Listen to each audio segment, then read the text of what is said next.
Saya mengajak kita membaca dari kitab Kejadian. Kejadian pasal yang ke-32. Kejadian pasal yang ke-32, saya mengajak kita membaca ayat yang ke-9 sampai ayat yang ke-12. Kejadian 32 ayat 9 sampai 12.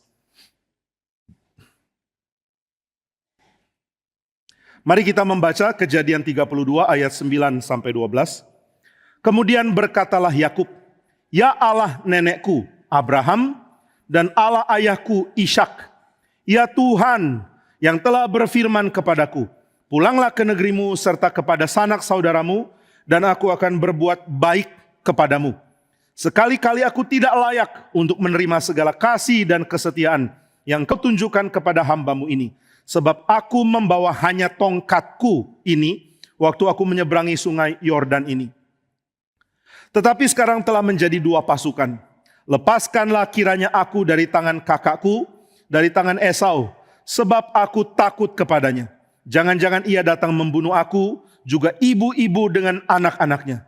Bukankah engkau telah berfirman, tentu aku akan berbuat baik kepadamu dan menjadikan keturunanmu sebagai pasir di laut yang karena banyaknya tidak dapat dihitung." Saudara, mari kita sekali lagi berdoa. Bapa di surga, kami bersyukur untuk sakramen baptisan yang sudah kami jalani bersama, juga upacara sidi dan atestasi yang sudah kami jalani bersama. Tuhan kiranya pimpin setiap orang yang hari ini menyerahkan diri kepada Tuhan melalui gereja ini untuk dibimbing bertumbuh dan untuk dipakai Tuhan mempertumbuhkan jemaat-Mu di tempat ini. Tuhan, kami mau mendengar firman, kiranya Tuhan rela memberikannya kepada kami melalui kesederhanaan dan kelemahan hamba-Mu. Biarlah kuasa dan kelimpahan firman-Mu disampaikan oleh karena Roh-Mu yang kudus. Dalam nama Tuhan Yesus kami berdoa. Amin. Saudara, bagian ini saya akan membahas tentang Yakub sebagai seorang ayah. Banyak dari kita adalah ayah. Dan kita sudah mendapatkan kesempatan diberikan souvenir. Souvenirnya itu kokoh karena dipakai di kaki. Nah saudara, kita adalah ayah. Lalu apa yang harus kita pelajari sebagai seorang ayah? Apa yang mesti dimiliki oleh para ayah? Kita bisa belajar ini dari kitab suci. Dan hari ini saya mau soroti seorang yang sangat terkenal, yaitu Yakub. Yakub adalah orang penting sekali.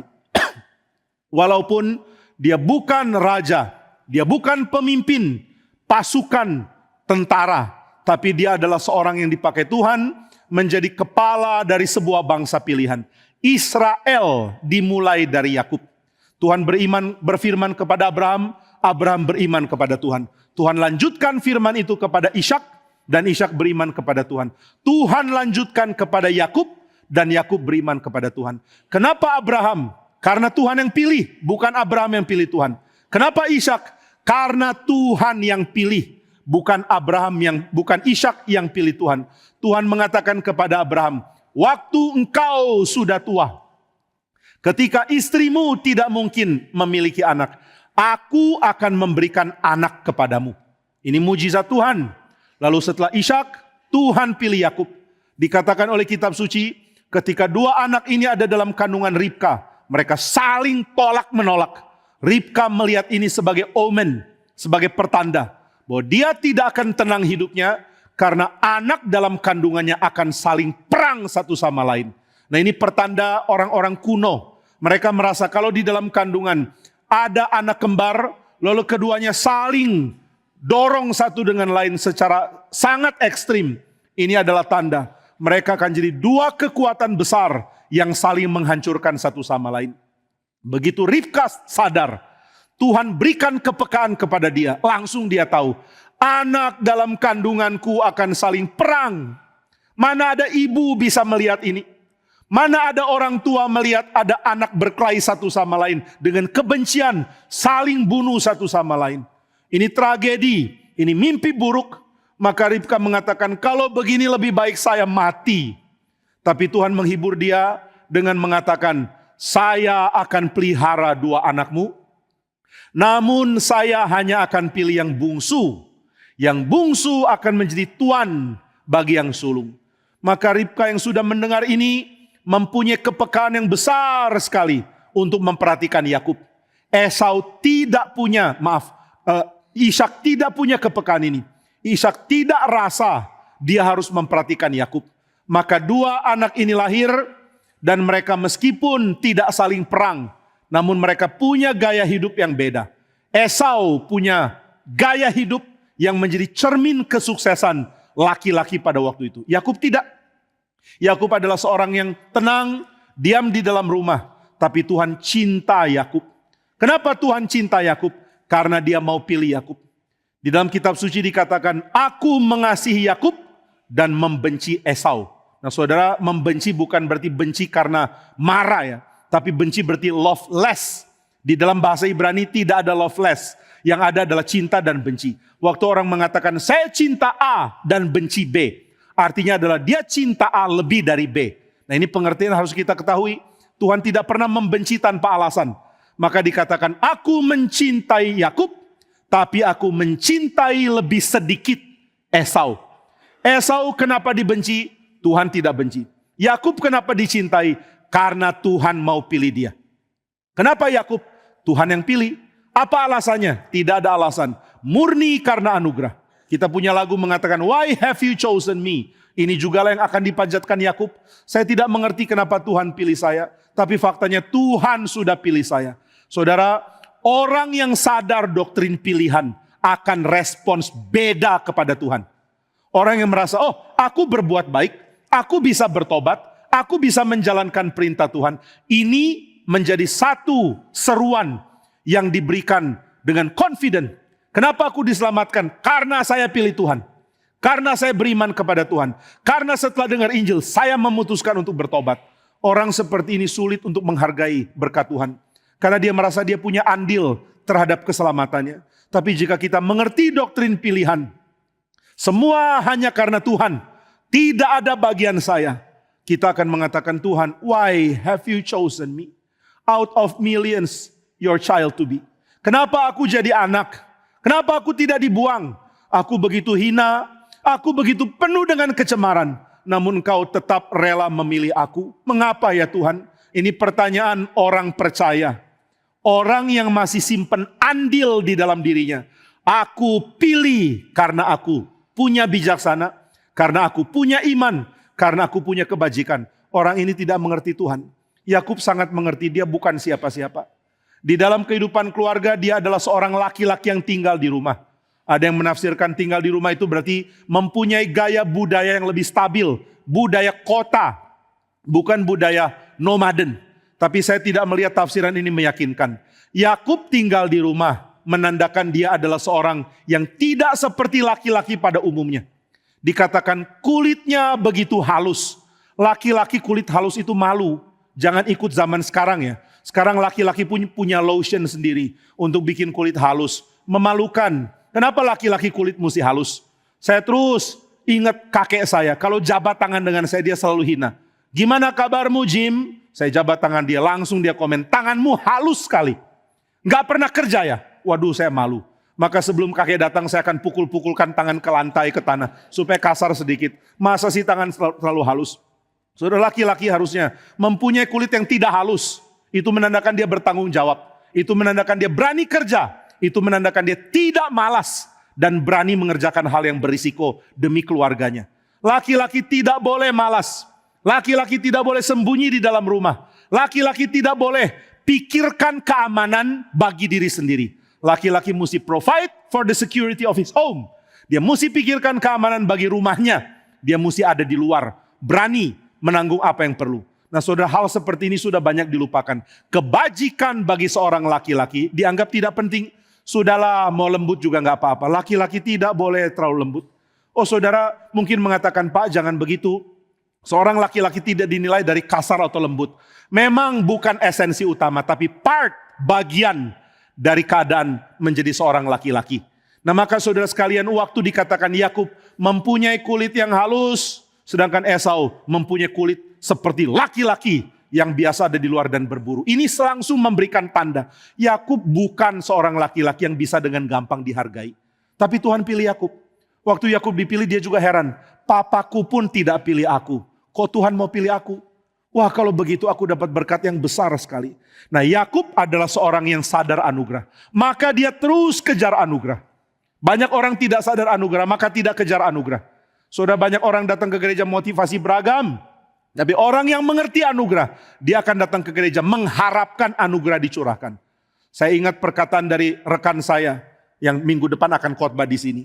Dia mengatakan dulu sebelum dengar khotbah dari Reform, dia tidak pernah expect apa-apa. Pokoknya ke gereja. Kalau ke gereja khotbahnya nggak dimengerti ya sudah, memang wajar. Kalau khotbahnya membosankan memang wajar. Kalau khotbahnya nggak ada isi, cuma cerita pengalaman pendetanya, itu pun wajar. Karena dia tidak expect apa-apa. Tapi setelah dia dengar khotbah yang baik, dia mulai punya ekspektasi. Harusnya hamba Tuhan mengajar saya firman. Harusnya hamba Tuhan memberikan kelimpahan. Harusnya hamba Tuhan menjelaskan kitab suci. Dia mulai punya ekspektasi. Maka dia mulai kecewa sama gerejanya. Kenapa ya gerejaku tidak memberikan ini? Lalu dia mulai doakan. Tuhan, saya mau ke gereja. Saya expect saya dapat anugerah Tuhan. Anugerah itu tidak layak kita terima. Tapi begitu kita menikmati anugerah, kita tidak mau lepas dari anugerah. Maka saudara, belajarlah jadi orang yang kejar anugerah. Yakub sadar, Tuhan pilih saya. Saya anak bungsu dijadikan sulung oleh janji Tuhan. Saya orang yang tidak punya kemampuan menjadi seorang laki-laki seperti umumnya laki-laki. Tapi Tuhan pilih saya.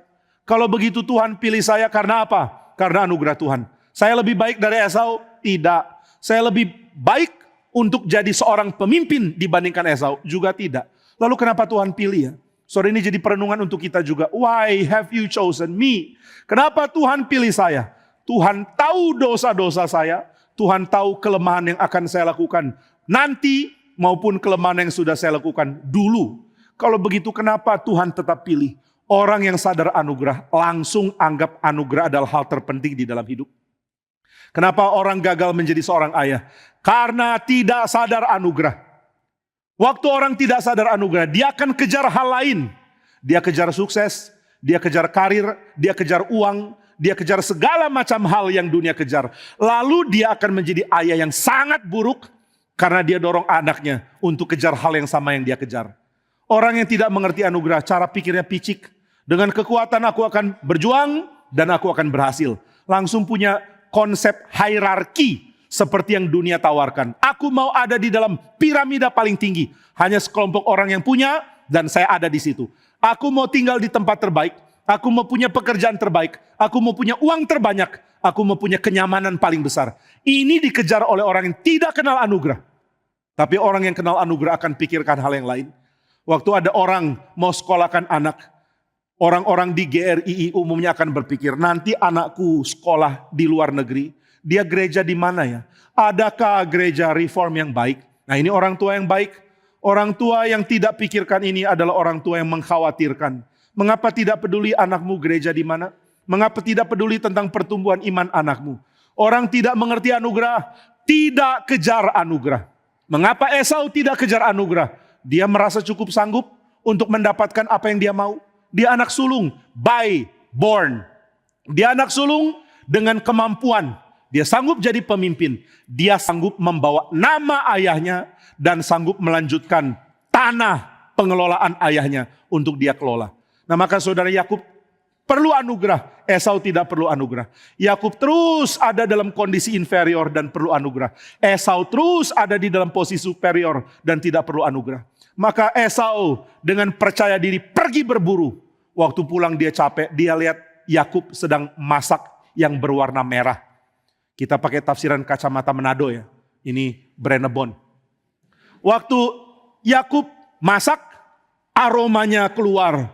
Esau hirup, langsung merasa saya perlu makanan ini. Yakub, saya sudah mau mati. Kejar rusa, pergi berburu, bertarung dengan binatang buas. Sekarang saya pulang membawa hasil, tapi saya sangat lemah. Lelah sekali. Tolong berikan yang kamu masak. Wah, Yakub langsung rasa ini kakakku orang bodoh. Kenapa bodoh? Karena gak sadar anugerah. Saudara perhatikan ya, Yakub itu orang pintar karena ngerti anugerah. Orang bodoh adalah orang yang tidak sadar anugerah. Kita ini punya pengertian tentang pintar bodoh itu salah. Kita pikir angka IQ sudah cukup.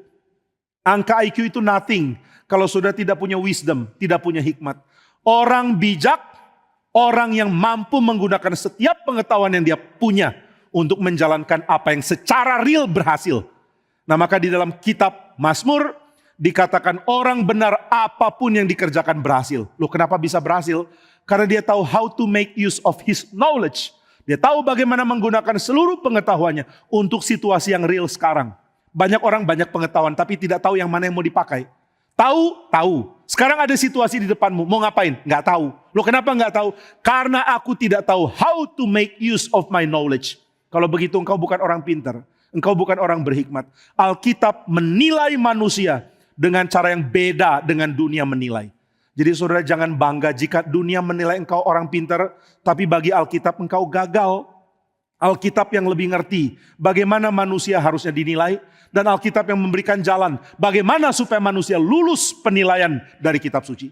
Nah saudara siapa sih orang pintar? Orang pintar adalah orang yang tahu bagaimana menggunakan pengertiannya untuk bertindak di dalam situasi real yang sedang dia hadapi.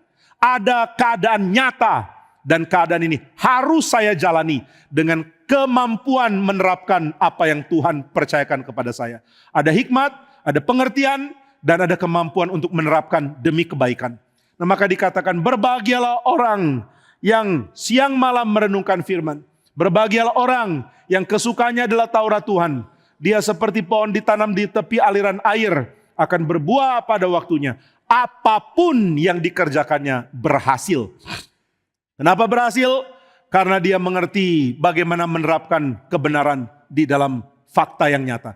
Bagaimana mengerti kebenaran diterapkan dalam fakta nyata? Hanya mungkin karena anugerah. Jadi anugerah adalah titik awal untuk manusia mendapatkan hikmat. Yakub jauh lebih berhikmat dari Esau. Karena dia tahu bagaimana menikmati anugerah Tuhan. Saudara kita yang sudah terbiasa kuat. Kita yang sudah terbiasa mampu kerjakan apapun. Cenderung akan jadi orang bodoh. Loh kenapa bodoh? Karena engkau tidak merasa perlu Tuhan. Engkau tidak merasa perlu Tuhan. Lalu ada orang rasa perlu Tuhan. Kenapa tetap bodoh? Karena engkau tidak pernah rasa tidak layak. Rasa tidak layak. Rasa perlu anugerah, ini dua kombinasi untuk membuat orang menjadi bijak. Orang yang rasa perlu anugerah tapi bangga. Aku perlu anugerah dan aku sudah rajin. Aku menerima firman. Aku lebih baik dari orang lain. Ini orang bodoh. Nah maka saudara Yakub bukan orang seperti itu. Esau orang bodoh. Dia pikir aku bisa semua. Saya bisa menjadi anak sulung. Saya lebih kuat dari Yakub. Lalu Yakub lihat, oh kakakku yang bodoh itu datang. Orang bodoh itu selalu rasa dia pintar. Ini prinsip ya. Penting sekali. Orang bodoh adalah orang yang rasa orang lain lebih bodoh dari dia. Nah Yakub dianggap lebih bodoh daripada Esau oleh Esau. Berarti siapa yang bodoh? Kalau nggak jawab yang bodoh yang nggak jawab. Yang bodoh Esau. Esau rasa Yakub bodoh kok. Lalu Yakub sudah pintar masak. Ini anak cuma pintar masak. Selain masak nggak bisa apa-apa. Dia cuma bisa jadi tim konsumsi. Paling tangani hal-hal kepanitiaan konsumsi. Kalau sekarang di pemerintahan bisa tangani MBG lah ya. Nah saudara, waktu Esau datang, dia bilang, berikan kepada saya yang merah-merah itu. Yakub pintar sekali. Dia ingin hak kesulungan. Kenapa dia mau hak kesulungan? Saudara perhatikan baik-baik. Yakub ingin hak kesulungan bukan karena mau tanahnya Ishak. Lalu dia mau apa? Dia ingin namanya Ishak. Nama, untuk apa nama? Nama dari Abraham. Diturunkan kepada Ishak. Dia mau itu diturunkan kepada dia. Lalu dari dia kemana? Ke anak-anaknya. Dia pikirkan itu. Kenapa dia mau hak kesulungan? Karena dia pikirkan anakku harus berbagian ke dalam janji Tuhan. Mereka harus menjadi anak sulung di dalam penerima janji Tuhan. Ini banyak orang tua tidak sadar. Banyak papa bodoh karena nggak ngerti hal ini. Kenapa punya anak? Ya karena memang abis nikah kan harusnya ada anak. Kenapa punya anak? Supaya ada orang bisa meneruskan usahaku. Kenapa punya anak? Supaya dianggap mempunyai kemungkinan untuk menghasilkan keturunan. Tapi kalau Yakub ditanya, kenapa punya anak? Yakub akan mengatakan supaya hak kesulungan menjadi umat utama dari Tuhan ada pada anak-anakku. Seberapa serius sih kita ingin anak-anak kita berbagian menjadi anak sulung di tengah-tengah dunia ini? Menjadi penerima berkat, membawa nama Tuhan, menjadi manusia sebagai gambar Allah yang membawa nama Tuhan sebagai hal utama. Mungkin kita tidak kejar ini. Itu sebabnya kita pun tidak terlalu serius mengejar pembentukan yang Tuhan berikan untuk anak-anak kita. Adakah di antara saudara yang masih mengabaikan BCN dan NRITC? Anakmu tidak didaftar, dianggap sepele, tidak perlu dipikir terlalu serius. Berarti engkau orang bodoh, engkau Esau bukan Yakub. Yakub punya banyak kelemahan. Tapi memperhatikan anak, supaya anak dapat berkat sulung dari Tuhan, menjadi wakil Tuhan di bumi. Ini dia tidak bodoh, ini dia kejar. Maka dia lihat Esau, dia lihat orang bodoh. Orang bodoh yang terlalu overconfident, terlalu rasa diri bisa menguasai keadaan. Yakub langsung manfaatkan. Ada penafsir mengatakan, Yakub bukanlah seorang yang secara rutin memasak seperti ini. Tapi dia atur timing memasak, persis dengan timing kakaknya pulang. Nah ini berarti ini sudah skema. Kalau saudara bilang Yakub itu orang polos, mamanya itu loh yang mafia. Enggak tentu, Yakub juga ada jiwa mafianya. Nah maka Yakub sudah pikir, kakakku pulang, teler, perlu es teler. Saya bisa sediakan. Di dapur nggak ada apa-apa, aku yang masak. Esau cari di dapur, mana ada makanan? Nggak ada. Maka dia lihat cuma Yakub yang punya makanan. Berikan aku makan. Yakub bilang, bayar. Bayar berapa sih? Kamu mau apa? Yakub mengatakan, hak kesulunganmu berikan kepadaku. Kalau saya dapat hak kesulungan, kamu dapat kacang merah. Sulung, Brenebon. Esau mulai pikir, apakah Esau tidak peduli hak kesulungan? Dia peduli. Dia tahu hak kesulungan membuat dia akan mewarisi tanah papanya sebagai hal yang utama.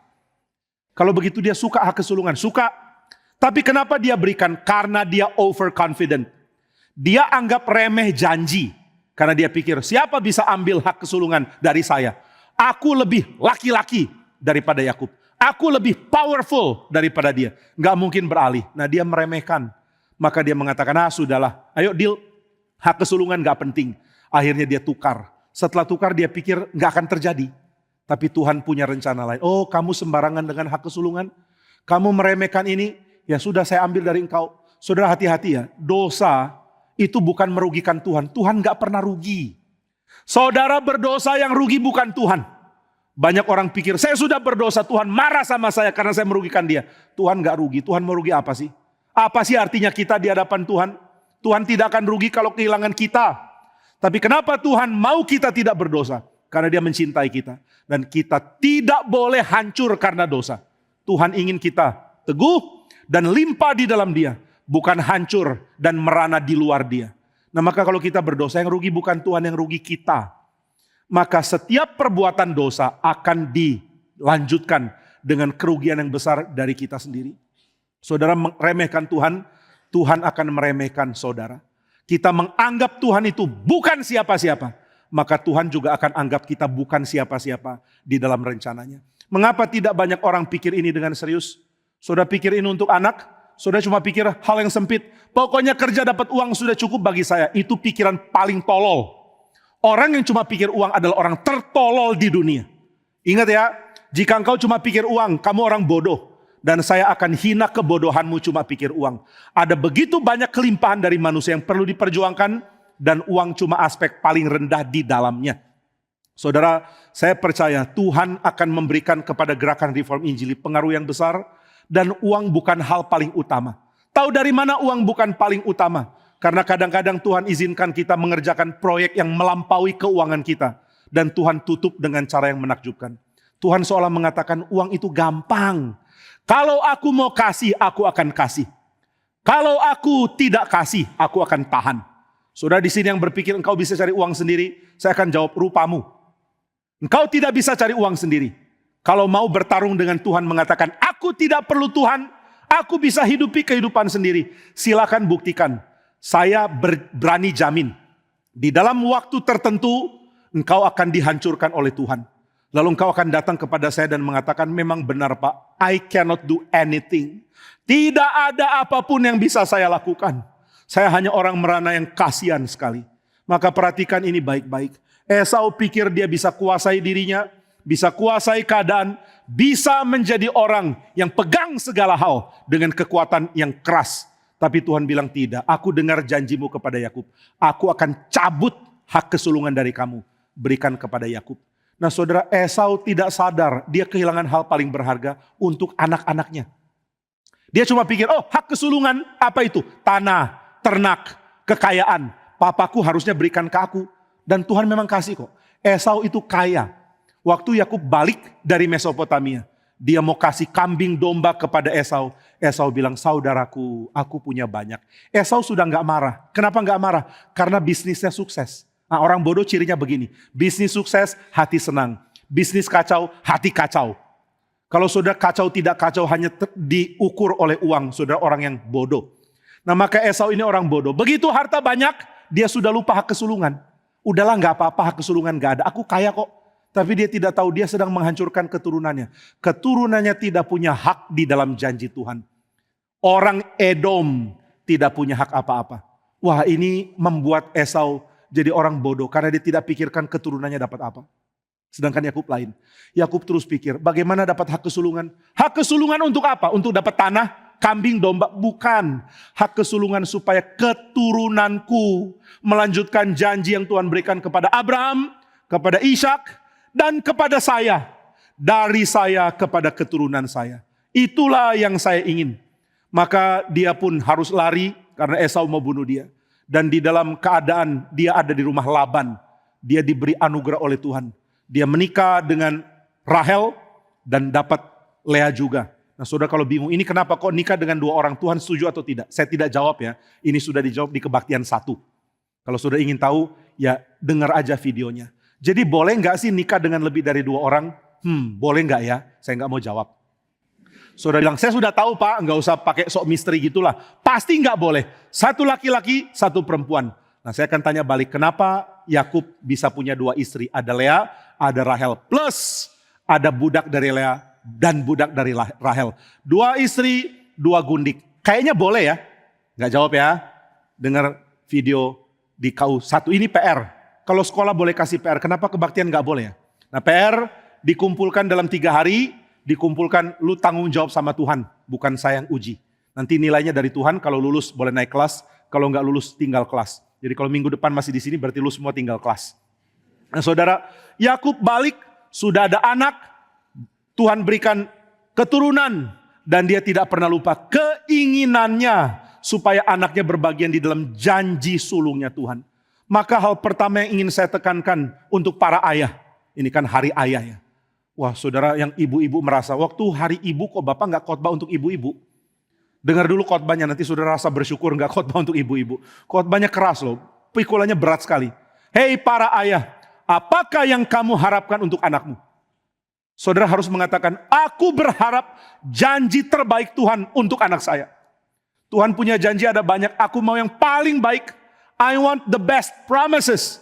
Tuhan kasih janji apa, itu yang saya harap untuk anak saya. Ini orang bijak.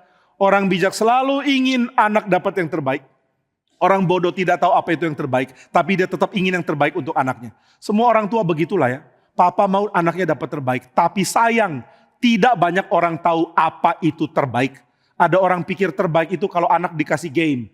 Ada yang pikir anak itu terbaik kalau dikasih uang yang banyak. Anak itu terbaik, dapat yang terbaik kalau dia bisa pendidikan tertinggi. Kalau dia bisa pekerjaan terbaik. Kalau dia bisa sukses dalam bisnis. Kalau dia bisa dapat pasangan yang terbaik. Itukah yang terbaik? Bukan. Janji terbaik dari Tuhan adalah janji pemulihan. Ini perlu di-highlight. Tuhan punya rencana pemulihan.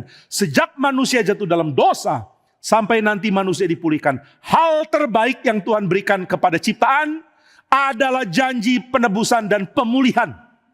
Tuhan berjanji memulihkan, dan inilah janji terpenting. Saudara, banyak bangsa menerima hikmat, menerima kemampuan membangun budaya, tapi tidak banyak yang Tuhan berikan anugerah penyelamatan, anugerah penebusan, anugerah memperbaiki kejatuhan dan kerusakan yang terjadi. Nah maka kalau saudara mengatakan, Tuhan, aku ingin anakku dapat yang terbaik. Saudara harus ingin yang terbaik itu untuk dirimu dulu. Orang tua maunya anak saleh, tapi orang tua sendiri tidak saleh. Orang tua maunya anak rajin ke gereja, orang tua sendiri malas ke gereja. Saya paling sedih ya lihat orang tua, fenomena yang sekarang orang tua matanya benar-benar terpikat pada HP. Saya lihat orang lihat HP seperti matanya dipaku di situ. Dari pagi sampai siang terus lihat HP. Saya perhatikan ada satu orang pagi-pagi duduk terus lihat HP. Saya mau tegur nggak sempat. Saya mau kasih masukan juga nggak sempat. Setelah itu berapa jam kemudian masih sama. Ini kalau di dalam Instagram ada perkataan 6 hours later. Masih sama. Terus lihat ke barang yang sama itu. Barang apa ini ya?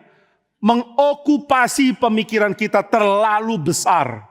Apa hak gadget kita mendapatkan konsentrasi kita berjam-jam? Apa hak dia boleh mendapatkan seluruh kehidupan kita? Saudara, mata dikatakan oleh Alkitab adalah jendelanya hati. Apa yang matamu arahkan kepadanya, itulah yang hatimu sangat inginkan. Lain dengan telinganya, kalau telinga itu tidak bisa diarahkan kan. Saudara mau gini pun ya tetap semua suara masuk. Kalau mata lain, saudara bisa pilih mau lihat kemana. Saya bisa pilih mau lihat balkon atau lihat bawah. Sekarang jadi kelilipan.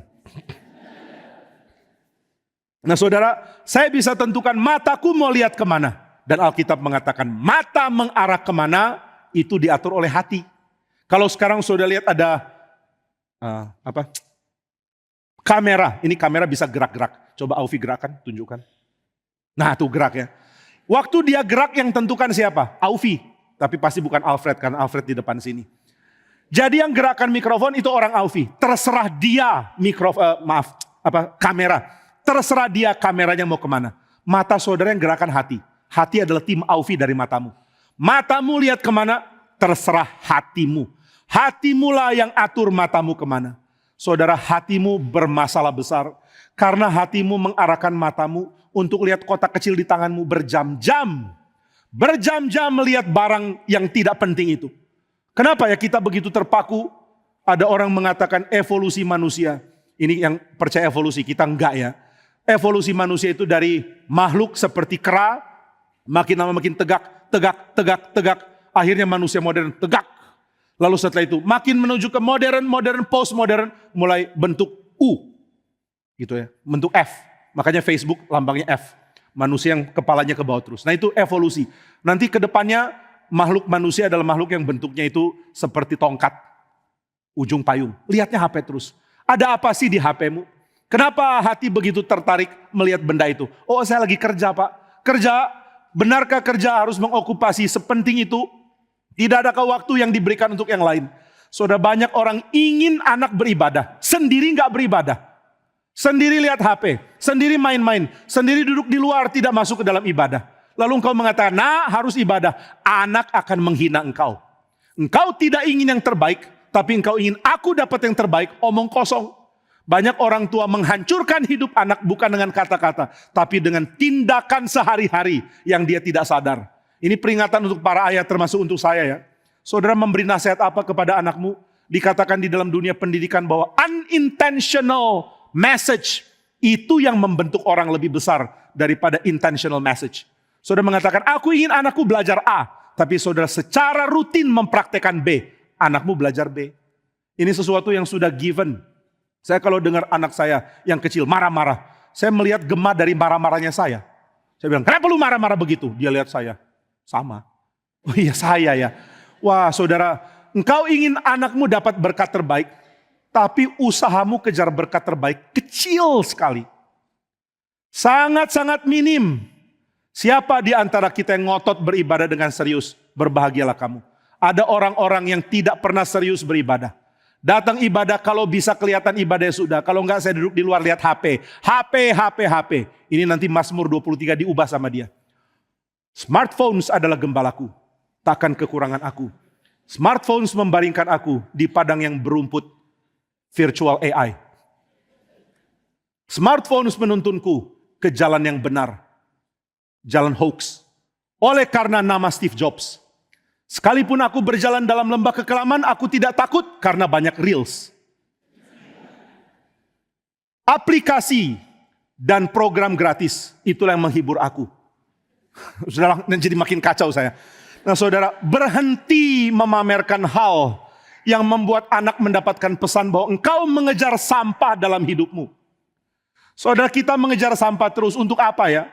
Sampah itu tidak ada guna. Oh Pak, ini perlu Pak untuk karirku, aku perlu bisnis yang maju dan lain-lain. Saudara, tidak perlu itu lebih daripada engkau perlu Tuhan. Coba carilah berkat Tuhan. Yakub orang seperti itu. Dia mau cari berkat Tuhan. Tuhan, aku mau berkat-Mu. Aku mau berpegang pada engkau. Apapun yang terjadi, sertailah aku. Dan Tuhan memberikan berkat kepada Yakub. Yakub harus lari karena kakaknya marah. Karena dia menipu kakaknya. Yakub itu orang benar-benar pintar tapi juga berani ya. Menipu ke orang kayak Esau. Badannya begitu tegak kayak gorila loh. Sudah begitu kalau dia pukul Yakub, Yakub langsung mati. Tapi Yakub berani tipu orang seperti ini. Sudah tipu, kakaknya marah, saya akan bunuh dia. Terpaksa dia lari. Dia lari, dia berbaring di satu padang gurun. Dia tidak tahu mau kemana. Dia baringkan badannya. Dia sudah tidak tahu mau pergi kemana. Dia benar-benar hopeless. Aku diusir jauh dari rumah ayahku. Sekarang aku tidak tahu mau apa. Dalam keadaan seperti ini Tuhan beranugerah kepada dia. Lihat ya, Tuhan beri anugerah. Lalu Yakub berespons mengejar anugerah. Saudara sudah dapat anugerah kah? Bagaimana responsmu? Apakah engkau mengejar anugerah? Yang sudah dapat anugerah, kejar anugerah. Nah maka saudara sekalian, di dalam kondisi sudah terbuang, Yakub tertidur, Tuhan berikan mimpi. Ada tangga sampai ke sorga, itu semacam zigurat ya. Ini konsep orang dulu. Dan di tangga itu malaikat Tuhan turun naik. Yakub bangun, dia kaget. Ini tempat suci, Tuhan hadir di sini. Dan Yakub langsung mengatakan, inilah Betel. Betel, rumah Tuhan. Dia membuat mezbah di situ dan dia berseru kepada Tuhan, Tuhan, jika engkau kembalikan aku ke rumah ayahku, aku akan menjadikan engkau Tuhan sampai selama-lamanya. Dia kejar Tuhan. Tuhan, siapa yang bisa memberkati aku? Engkaulah yang bisa. Aku mau kejar engkau dan bukan yang lain. Maka Yakub lari sampai ke rumah Laban. Di rumah Laban dia diperbudak 7 kali 2 tahun. Diperbudak untuk dapat perempuan yang memang sudah mau dengan dia. Saudara, di dalam zaman kuno, engkau mau perempuan, lalu perempuan itu mau kepadamu. Ayah dari perempuan itu akan menanggungkan biaya kecil bukan main. Karena anaknya mau kok. Anakku mau dan engkau orang baik. Saya dengan rela memberikan anakku kepadamu. Laban ini orang jahat. Benar-benar dia minta laba. Makanya namanya laba. Kamu mau nikahi anakku, kerja 7 tahun. Itu harga terlalu mahal. Tapi Yakub mau menawar, enggak. Dia cinta sekali kepada Rahel. Maka dia jalani 7 tahun. Sudah jalani 7 tahun ditipu lagi. 7 kali 2 baru dapat Rahel. Waduh, jahat sekali. Laban orang licik. Saudara, mungkin engkau kerja di bos yang licik. Mungkin bosmu Laban. Enggak semua orang Laban kayak Laban ya. Saya kenal orang baik, orang Kristen di gereja. Pelayan yang baik, namanya Laban. Lalu saya tanya, kenapa papamu kasih nama Laban? Ya papa buka Alkitab pas ketemu nama itu ya, Laban lah saya. Tapi dia beda dengan Laban. Dia benar-benar cinta Tuhan. Dia sangat-sangat baik. Dia Yakub tapi namanya Laban. Ada orang namanya Yakub tapi kayak Laban. Gitu ya. Tapi dia ini nama Laban kayak Yakub. Nah saudara, Yakub dipaksa oleh Laban kerja keras. Yakub mengatakan, selama tinggal di sini, kulit saya hangus. Saya nggak bisa istirahat. Kalau domba dimakan, aku ganti pakai uangku sendiri. Gaji sudah begitu minim, dipaksa kerja begitu keras. Tapi saya tidak patah. Dia nggak mengalami burnout. Kenapa tidak burnout? Karena dia melakukannya demi cinta kepada Rahel. For the love of marrying Rahel. Saya rela menjalankan ini. Nah inilah yang dialami Yakub. Yakub menderita begitu besar. Dan dia sepertinya kehilangan berkat Tuhan dong ya. Kan minta hak kesulungan. Kok jadi orang pelarian begini? Tapi dia tahu persis hak kesulungan yang dimaksud adalah kelanjutan janji Tuhan. Dan Tuhan ada di mana-mana. Aku tidak harus di rumah ayahku. Namun Tuhan suruh Abraham ada di Kanaan. Ishak ada di Kanaan. Berarti aku juga harus ke Kanaan. Nah ini penting ya. Kenapa Yakub melihat ada tangga naik ke sorga? Karena Tuhan mau bilang, Yakub, aku ada di mana-mana benar. Tapi engkau harus kembali ke sini demi melanjutkan rencanaku. Nah Yakub tahu, untuk jadi orang yang melanjutkan hak kesulungan, mesti ada kerelaan membayar harga. Nah Yakub sudah sukses bersama Laban. Biarpun ditekan Laban, tapi dia jadi sangat kaya. Ada orang rela ditekan asal kaya. Saya pernah bicara dengan satu orang, dia sudah stres. Tempat kerja saya Pak, sengsara Pak. Saya ditindas mati-matian. Saya bilang pindah aja. Enggak mau pindah. Kenapa? Murah hati bayar. Bosku kalau kasih bonus bikin saya kaget-kaget. Sudah kerja mati-matian, tiba-tiba dapat pesan dari bos. Coba cek rekening. Begitu dia cek rekening, langsung nyanyi haleluya puji Tuhan 12 kali. Wah banyak amat. Maka dia mengatakan gak apa-apalah. Bos jahat, gak peduli waktu, kasih tenggat waktu yang mustahil. Peras saya mati-matian, no problem. Karena banyak dapat hal. Dia sering dapat 1 yang banyak nolnya. Ngerti ya? 1, 0, 0, 0, 0, 0. Wah senang. Begitu dia lihat rekening, keinginan pindah langsung hilang. Jadi dia mengatakan biar saya ditindas. Asal rekeningnya bertambah gemuk, gak apa-apa. Badan tambah kurus, rekening tambah gemuk. Terpujilah nama Tuhan. Nah itu yang dia bilang. Bagaimana dengan Yakub? Ditindas Laban, tapi tambah kaya. Ya sudahlah, kenapa mesti pergi? Tapi Tuhan mendesak Yakub. Kamu harus kembali ke Betel, ke Kanaan. Karena di sanalah aku mau berikan tanah untuk Abraham, Ishak, dan Yakub. Kamu. Wah, Yakub harus pergi. Maka dia bilang ke istri-istrinya. Kenapa istri-istri? Oh, nanti sudah akses sendiri ya. Yakub mengatakan kita mesti pergi. Kemudian Rahel dan Lea mengatakan, setuju. Papa sudah anggap kami bukan anak lagi. Kenapa ya Laban seperti ini? Karena Yakub lebih sukses dari Laban.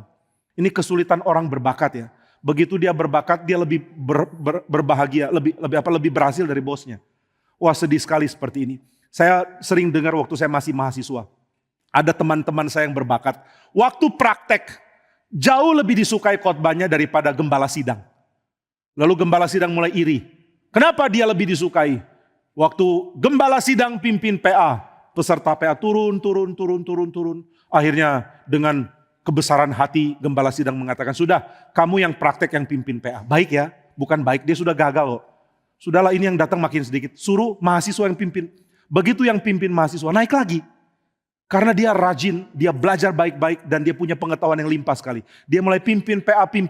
Jemaat mulai naik. Begitu naik diambil alih lagi sama gembalanya. Oke, saya lagi pimpin, turun lagi. Wah, dia mulai iri sama anak buahnya ini. Ini namanya gembala sidang, namanya pendeta Saul. Pendeta ini Saul tanda kutip ya, nggak ada Saul di GRI. Nah, dia mulai lihat anak buahnya namanya Vikaris Daud. Kenapa kamu lebih sukses dari saya? Dia mulai iri. Lalu setelah itu teman saya ini senior ya bilang kepada saya, susah loh pelayanannya. Kenapa susah? Saya dibenci sama gembala sidang saya. Kenapa dia benci? Nggak tahu kenapa. Saya tanya-tanya sama rekan yang saya kenal, sama pengurus di sana yang saya kenal.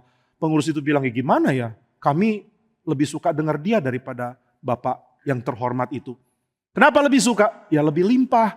Kalau yang Bapak terhormat saya itu kebanyakan cerita. Jadi kami nggak dapat apa-apa, ya wajar dong kalau kami ingin dengar dia. Masa kami dipaksa dengar? Tapi akibatnya Bapak yang terhormat jadi kurang suka sama orang yang muda ini. Langsung dia mulai iri hati. Waktu saya dengar ini saya doa sama Tuhan. Tuhan, ini saya masih mahasiswa ya. Jadi saya belum punya kedudukan apa-apa. Saya berdoa, Tuhan, umpama saya jadi gembala sidang. Umpama. Saya nggak merasa akan jadi gembala sidang. Ternyata jadi loh. Herannya. Umpama saya jadi gembala sidang. Tolong matikan ego saya. Kalau ada orang lebih baik dari saya, meskipun dia jauh lebih muda, saya mau Tuhan pimpin saya. Turunkan diri, naikkan dia. Saya mohon anugerahmu. Ini yang saya minta karena pengalaman itu. Saya tidak mau jadi orang seperti itu. Nah, saudara Laban lihat, kenapa Yakub lebih sukses? Dombanya makin banyak, dia mulai benci, bahkan benci ke anak-anaknya sendiri. Karena anak-anaknya sekarang memihak kepada Yakub. Tuhan desak Yakub, harus balik, harus kembali ke tanah perjanjian. Maka Yakub pergi kembali ke tanah perjanjian. Dia bawa istrinya, dia bawa anak-anaknya. Dia bawa berjalan demi harapan satu. Apa harapannya? Tuhan, lanjutkanlah pekerjaanmu lewat dari saya kepada anak-anakku. Yang engkau kerjakan dengan memanggil saya. Berikan ini juga kepada anak-anakku. Aku mau anak-anakku kenal engkau seperti aku kenal engkau. Hei para ayah, beranikah engkau mengatakan hal ini? Tuhan, aku mau anak-anakku kenal engkau seperti aku kenal engkau. Jika saudara pengenalan akan Tuhan begitu dangkal, begitu remeh, begitu tidak ada keseriusan, mana berani engkau doa seperti ini? Tapi jika engkau tidak doa seperti ini, bagaimana anakmu bisa dapat berkat? Maka sekali lagi saya tanya, hei para ayah, di mana tanggung jawabmu sebagai ayah? Sudahkah engkau mengatakan, anakku, berimanlah kepada Tuhan seperti aku beriman kepada Tuhan? Nah, inilah yang diinginkan Yakub. Tuhan, jika engkau memberkati Abraham, engkau juga memberkati Ishak, berkatilah juga aku. Berkat apa? Kaya, uang, tanah? Bukan. Berkat dipakai oleh Tuhan. Setelah itu apa? Setelah itu ya Tuhan, pakailah anakku, pakailah keturunanku. Dan Tuhan berjanji, Yakub akan jadi bangsa yang besar, dan anak-anaknya akan menjadi suku bangsa di tengah-tengah bangsa itu. Wah saudara, ini jauh lebih limpah dari apapun. Yakub akhirnya kembali, kemudian dia harus masuk tanah Kanaan. Dia ingat, aduh di tanah Kanaan ada Esau. Kali ini saya nggak mungkin sogok dia pakai kacang merah lagi. Kalau kasih kacang merah lagi langsung memori lama muncul. Yakub pasti bunuh saya. Maka dengan keadaan takut dia kembali. Dan dia tahu Esau akan membunuh dia. Maka dengan ketakutan dia berdoa kepada Tuhan. Apa yang jadi concernnya? Yang jadi concernnya adalah Tuhan, tolong selamatkan istriku dan anak-anakku. Jaga keluarga saya. Oh, ini hal kedua yang kita gumulkan. Hal pertama, ayah menggumulkan Tuhan, tolong supaya anakku mengalami Engkau seperti aku mengalami Engkau. Menikmati Engkau seperti aku menikmati Engkau. Dipakai oleh Engkau seperti aku dipakai oleh Engkau. Janjimu Engkau berikan kepadaku. Berikan juga kepada anak-anakku. Ini hal pertama harus dikejar oleh para ayah. Saudara jangan pikir hari ini cuma dapat kaos kaki ya. Itu hal yang gak penting. Hari ini engkau dapat bekal firman untuk hatimu. Jika engkau simpan ini dan serius jalankan, berbahagialah. Jika ini pun kau remehkan, celakalah kamu. Celakalah orang yang meremehkan peringatan. Celakalah orang yang abaikan ketika Tuhan dengan serius memanggil engkau. Hati-hati. Para ayah atau para pemuda calon ayah, pikirkan hal ini baik-baik. Saya mau anakku kenal Tuhan seperti aku kenal Tuhan. Kalau begitu kejarlah pengenalan akan Tuhan. Kenapa begitu dangkal dalam pengenalan akan Tuhan? Lalu apa hal yang kedua? Hal yang kedua adalah adanya kerinduan. Supaya Tuhan, jika engkau mau mendengar doaku, selamatkanlah keluargaku. Tolong istriku, tolong anak-anakku. Pernahkah para ayah berdoa seperti ini? Kita mungkin tidak sadar bahaya yang akan menghancurkan keluarga kita. Karena kita salah mengerti prioritas. Saudara, di dalam dunia begitu banyak hal akan menghancurkan anak kita. Kita akan gentar. Yakub takut karena Esau bisa bunuh anak-anaknya. Kita juga harus takut. Bukan karena Esau. Tapi karena dunia kita mau ambil anak-anak kita. Dunia kita mau konsumsi anak-anak kita. Untuk menjadikan anak-anak kita mirip dengan orang-orang dunia. Mirip dengan pengikut setan. Yang terus dikacaukan oleh hal-hal yang kacau. Penuh dengan hawa nafsu. Penuh dengan jerat.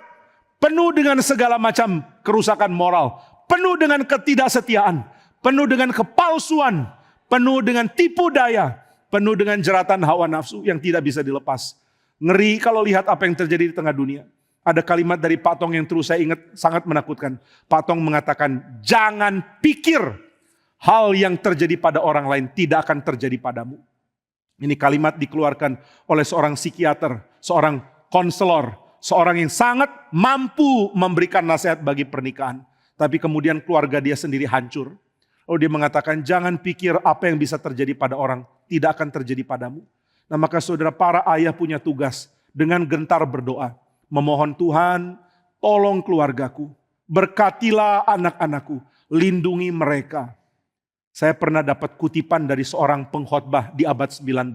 Diberikan oleh teman saya, lalu saya berikan kepada teman yang lain pada waktu ulang tahun. Waktu saya ulang tahun, rekan saya ini beri, karena sesama calon ayah, waktu itu saya belum menikah ya. Sama calon suami dan calon ayah perlu dapat nasihat ini. Dia berikan kalimatnya seperti ini. Hai para ayah, ambillah waktu untuk doakan anakmu, doakan istrimu satu persatu. Khawatirlah akan mereka. Jangan pikir mereka aman. Khawatirlah hai para ayah. Dan doakan mereka kepada Tuhan. Doalah supaya istrimu tidak dikacaukan oleh si jahat. Doakanlah supaya anak-anakmu tidak dikacaukan oleh si jahat. Hei para ayah, berapa lama waktu engkau ambil untuk berdoa? Banyak orang bikin jadwal yang begitu palsu dan penuh dengan kekosongan. Tidak masukkan jadwal doa di dalam. Di mana doamu? Kapan kau berdoa? Kapan kau khawatir dan menyerahkan kekhawatiran kepada Tuhan? Yakub dengan khawatir berdoa, Tuhan kasihani, Tuhan selamatkan anak-anakku. Lalu Yakub mengatakan kalimat yang sangat penting. Ini hal ketiga, hal terakhir yang kita mau pelajari. Yakub mengatakan, Tuhan, dengan hanya tongkat di tanganku, aku pergi. Sekarang aku kembali dengan keluargaku. Oh, ini kalimat bagus sekali ya. Nah inilah hal yang ketiga yang terakhir. Kembali kepada anugerah. Tuhan kau beranugerah. Apa tandanya Tuhan beranugerah? Engkau memberikan kepadaku keselamatan. Lalu yang kedua, engkau memberikan kepadaku istri dan anak atau anak-anak. Sudahkah para ayah menyadari ini? Istrimu adalah anugerah Tuhan bagimu. Jangan buang anugerah ini. Jangan tidak mempunyai kesetiaan kepada dia. Anak-anakmu adalah anugerah Tuhan bagimu. Hargai dengan sepenuh nyawamu. Engkau harus mengatakan, Tuhan, demi keluargaku, saya akan bertarung di dalam doa kepada Tuhan. Banyak orang menggambarkan doa adalah satu postur peperangannya orang Kristen. Kalau di dalam pertarungan dari orang-orang di dalam zaman perang di Jepang, ada orang-orang yang memakai pedang, harus punya postur menjaga pedang untuk maju dengan cara yang khusus. Di dalam postur dari prajurit Romawi di abad-abad kerajaan dan empire. Mereka mempunyai postur di mana orang yang pakai panah akan melambungkan panah. Lalu di depan mereka akan punya postur memakai perisai untuk dengan pertarungan tangan dengan tangan bertarung lawan musuh. Lalu orang Kristen postur bertarungnya apa ya? Postur bertarung orang Kristen adalah doa. Berapa sering engkau berperang hai para ayah? Engkau enggak mau ikut perang, iblis tetap perangi keluargamu. Engkau tidak berlutut berdoa, iblis tetap kacaukan keluargamu. Berapa jauh iblis sudah kacaukan keluargamu, engkau yang tahu. Berapa banyak engkau sudah mengabaikan waktu bersama anak-anak. Berapa banyak keluargamu sudah dikacaukan. Berapa banyak hal sudah diinvestkan oleh setan ke dalam keluargamu. Berbahagialah para suami dan para ayah yang sadar. Lalu mulai dengan gentar berdoa, Tuhan tolong keluargaku. Tuhan tolong apa yang terjadi di dalamnya. Hanya mungkin dipulihkan oleh Tuhan. Maka hai para ayah, bawalah postur doa ke dalam kehidupan sehari-harimu. Celakalah engkau dan celakalah keluargamu jika engkau tidak punya waktu rutin untuk berdoa. Bertobatlah dan mulailah berdoa bagi keluargamu. Yakub dengan gentar berdoa, Tuhan, dengan tangan yang kosong aku pergi. Aku tidak harap apa-apa. Sekarang engkau memberikan keluarga. Aku punya istri, aku punya anak-anak ini. Mereka anugerah Tuhan bagi saya. Sekarang saya mohon, peliharalah mereka, jagalah mereka. Inilah Yakub. Yakub bukan orang sempurna. Anak-anaknya juga banyak kacau. Tapi satu hal yang kita bisa pelajari, dia terus berpegang kepada Tuhan. Sebelum dia masuk bertemu Esau, dia sempat bergulat dengan Tuhan sendiri. Dia pegang Tuhan dan dia tidak lepas. Lalu Tuhan membuat pangkal pahanya keluar dari sendinya. Ini sangat menyakitkan, tapi di dalam kondisi sakit dia tidak lepas Tuhan. Dia mengatakan, Tuhan berkatilah aku. Saudara tahu yang Yakub minta? Kakinya sudah luka parah. Tapi dia minta, Tuhan taruh tanganmu di kepalaku. Bukan di kaki. Dia tidak minta kesembuhan. Kakinya cacat dan dia mengatakan, biar saya hidup dengan cacat. Tapi Tuhan berkatilah aku jadi kepala bagi keluargaku. Berkatilah aku. Mari kita minta berkat Tuhan. Mari tidak berhenti pegang Tuhan. Sampai Tuhan memberkati para ayah. Para ayah mintalah, Tuhan berkati saya. Meskipun saya cacat, meskipun saya menderita, meskipun saya sakit, saya abaikan sakit itu. Asal engkau memberkati saya, untuk saya jadi berkat bagi keluarga saya. Kiranya Tuhan memberikan kebangunan di tengah keluargamu, melalui kebangunan yang Tuhan berikan ke dalam hatimu. Hai para ayah, kembalilah ke Tuhan, bertobatlah. Abaikan segala hal yang engkau ingin, yang tidak ada kaitan dengan berkat Tuhan bagi keluargamu. Matikanlah segala hal yang mengarahkan engkau kepada dosa, apapun itu, sekecil apapun. Biarlah Tuhan memberkati engkau dan memberkati keluargamu. Mari kita berdoa. Bapa di surga, begitu banyak dari kami, para ayah, yang menghancurkan keluarga kami sendiri. Betapa bodohnya kami, karena kami melakukan hal yang menghancurkan. Kami mohon ampun darimu ya Tuhan. Kini kami sudah belajar dari apa yang Yakub gumulkan.